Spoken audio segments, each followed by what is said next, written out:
Hi everybody and welcome back to the channel again today. So UEFA and Europol, yes I did say it, Europol, have signed a new agreement. So we could take a look at what they've actually said and what's in it for both of them. So the Europol Executive Director, Čeferin Bolle, pronounce something like that anyway, has gone on the record and said football provides a universal language but transcends borders, fostering a shared passion among diverse groups of people. At the same time, we have to note the criminal abuse of this wonderful sport. Really? I would have never thought of that.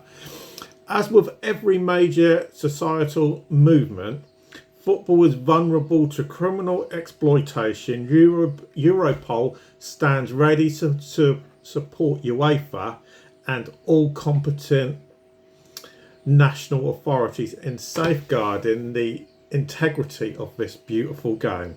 I wonder how many games she actually goes to. And then, God, I'm going to pronounce this name wrong.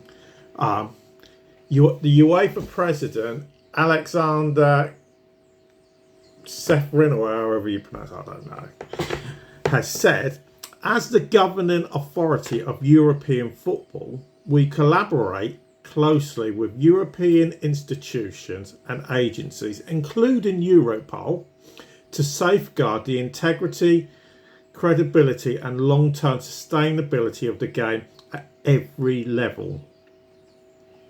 Though our partnership with Europol, we remain committed to enhancing our coordinated actions to prevent and tackle the criminal exploitation of our sport. Maybe I should look in-house, to be honest. Okay, with some of the things I've heard in the past. So, what do they look to achieve? So, this is what they've actually come out and said.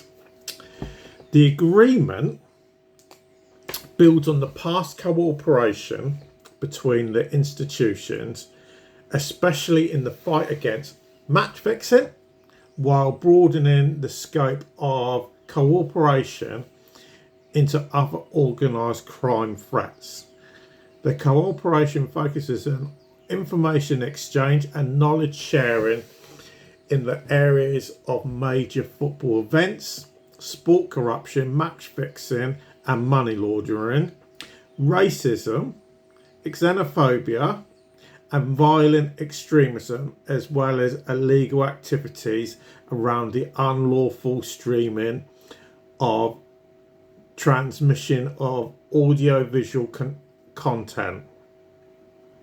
Cooperation extends to the detection of suspicious transactions and activities in the areas of transfers of football players, investment in football clubs, trading of football related financial assets and sports betting. Okay, so that's what they're looking at achieving. Reality, I very much doubt it. You know, because as the old cliche goes, you got enough money, you can get away with pretty much anything. Are they right to do it? I would say so. You know how many footballers in recent years have got done for betting? Quite a few. You know, match fixing over the years. You know, I can remember loads of people getting done for match fixing. You know, going all the way back. Me personally, I remember the cases of back in the 90s. You know, for somebody who grew up in Southampton, it was a well-known case. I'm not going to mention any people's names or anything, because it was at Southampton Magistrates Court, I think it was, where there was a case of match fixing going on. So the reality is, in my book, this is a good thing for UEFA and Europol to be doing. Do I think that they're really going to achieve much?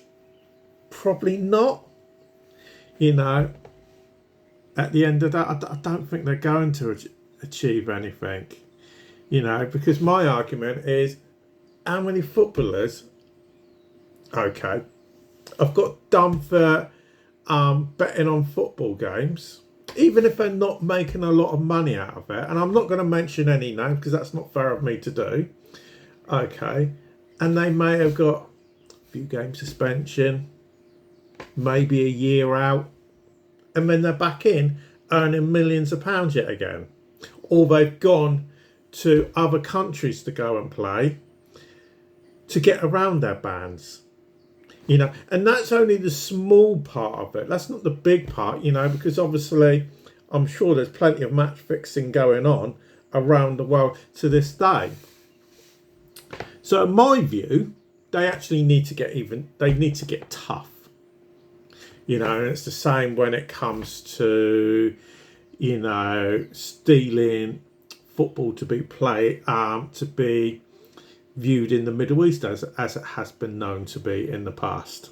So hopefully, from my point of view, UEFA and Europol will be able to achieve this. Do I think they will? Probably not. But all I can say for them for now is good luck, and we'll see what happens. So watch this space. But for now, thanks for listening, and I'll speak to you again a bit later.